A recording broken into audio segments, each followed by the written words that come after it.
Hello friends, welcome to home style cooking daily. నేను మీ మాన్సా. ఈరోజు మనం తయారు చేసుకోబోతున్నామండి గోధుమ పిండితోటి చాలా హెల్దీ స్నాక్.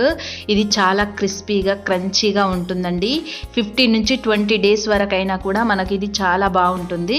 సో దీన్ని ఎలా చేసుకోవాలో ఏంటో ప్రాసెస్ చూసే ముందు నా ఛానల్ ఇంకా సబ్స్క్రైబ్ చేసుకొని వాళ్ళు ఉంటే తప్పకుండా సబ్స్క్రైబ్ చేసేసుకోండి. మరి ఇంకెందుకు ఆలస్యం, ప్రాసెస్ స్టార్ట్ చేసేసుకుందాం. ఇక్కడ నేను ఒక మిక్సింగ్ బౌల్ తీసుకున్నానండి. అందులో 1 కప్పు గోధుమ పిండిని తీసుకున్నాను. అలాగే రుచికి సరిపడినంత సాల్ట్ వేసేసుకోండి. అలాగే 1 టీ స్పూన్ కసూరి మేతిని యాడ్ చేసేసుకుంటున్నాను. అలాగే 1/2 టీ స్పూన్ వరకు వామును తీసేసుకుంటున్నానండి. వామును చూడండి ఇలా క్రష్ చేసి యాడ్ చేసేసుకుంటే స్మెల్ చాలా బాగుంటుంది. సో అలా వేసుకున్న తర్వాత 1/2 టీ స్పూన్ మిర్చి పౌడర్ని తీసేసుకుంటున్నాను. సో ఇవన్నీ ఒకసారి చక్కగా అంతా మిక్స్ చేసేసుకోండి. ఇప్పుడు దీంట్లో మనము చక్కగా వేడిగా ఉన్న నెయ్యిని 2 టేబుల్ స్పూన్స్ యాడ్ చేసేసుకోవాలండి. సో ఇది వేసుకున్న తర్వాత దీన్నంతా ఒకసారి మీరు అంతా మిక్స్ చేసేసుకోండి.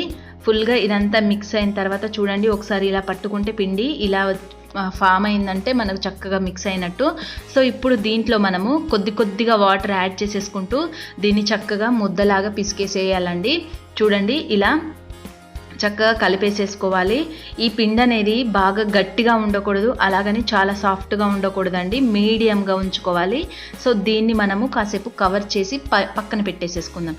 ఇప్పుడు ఇంకొక చిన్న కటోరీ తీసేసుకొని దాంట్లో 1 టేబుల్ స్పూన్ వరకు గోధుమ పిండిని యాడ్ చేసేసుకోండి. అలాగే 1 టేబుల్ స్పూను నెయ్యిని వేసేసుకొని చక్కగా దీన్నంతా మీరు మిక్స్ చేసేసుకోవాలండి. చూడండి ఇలా వీడియోలో చూపిస్తున్నట్టుగా పూర్తిగా అంతా ఇలా మిక్స్ చేసేసుకొని పెట్టేసేసుకోవాలి. సో ఇప్పుడు దీన్ని పక్కన పెట్టేసేసుకొని మనము ముందుగా రెడీ చేసుకొని ఉంచుకున్నాం కదండి.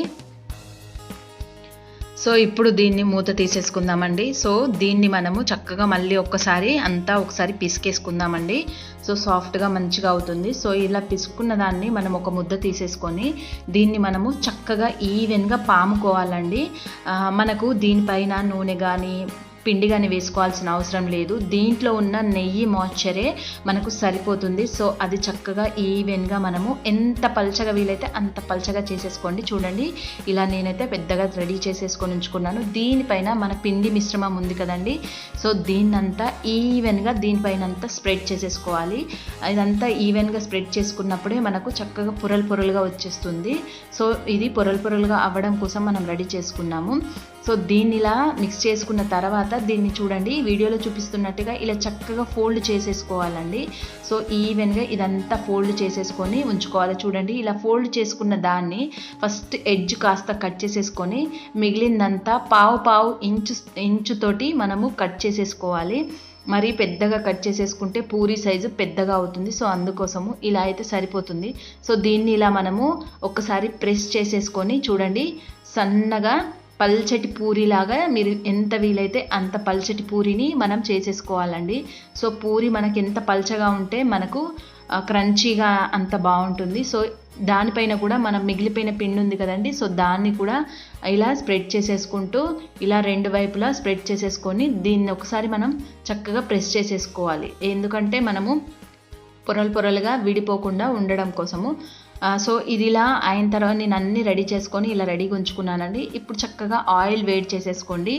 దీన్ని మంచిగా ఆయిల్ కాగిన తర్వాతనే మీరు యాడ్ చేసేసుకోవాలి, లేదంటే నూనె పట్టేసి మెత్తగా అవుతాయి, క్రంచిగా రావు.